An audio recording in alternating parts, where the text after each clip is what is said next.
રાજકોટ જિલ્લાના ધોરાજીમાં ડીઝલની અછતની વચ્ચે પેટ્રોલ પંપ ઉપર વાહનોની લાંબી કતારો જોવા મળી રહી છે। વહેલી સવારથી જ વાહન ચાલકો અને ખેડૂતો મોટી સંખ્યામાં ડીઝલ લેવા માટે પેટ્રોલ પંપ પર ઉમટી પડ્યા હતા। ટ્રેક્ટર અને અન્ય વાહનો સાથે આવેલા ખેડૂતોને પૂરતું ડીઝલ ન મળતા રોષ ફેલાયો હતો। વાહન ચાલકોનો આક્ષેપ છે કે માત્ર 500 થી 1000 રૂપિયાનું જ ડીઝલ આપવામાં આવી રહ્યું છે। ડીઝલના મર્યાદિત પુરવઠાને કારણે ખેતી કામ અને વાહન વ્યવહાર પર અસર જોવા મળી રહી છે। સ્થાનિકોએ તંત્ર પાસે તાત્કાલિક પુરવઠો ઉપલબ્ધ કરાવવાની માંગ કરી છે। સવારના 5:30 વાગ્યાના ઊભા છીએ લાઈનમાં અને ડીઝલ નાખવામાં આવે છે તો કે 10 લીટર નાખે છે, બરોબર છે।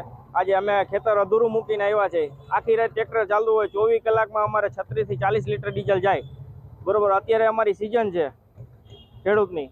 ખેડૂતની સિઝનમાં જો ડીઝલની કટોકટી થતી હોય તો એમાં આવી રીતના અમે અધૂરું ખેતર મૂકીને આવ્યા તો ક્યાંથી અમારું ભેગું થવાનું છે?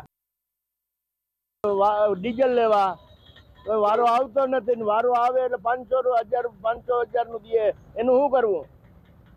કેવી હાલાકી થાય છે? હાલાકી 4 કલાક લાઈનમાં રહેવું। વાડી આવી અમારી 8 કિલોમીટર, 8 દુને 16 કિલોમીટર અમે બારીએ તો 5 લીટર તો ભરી જાય।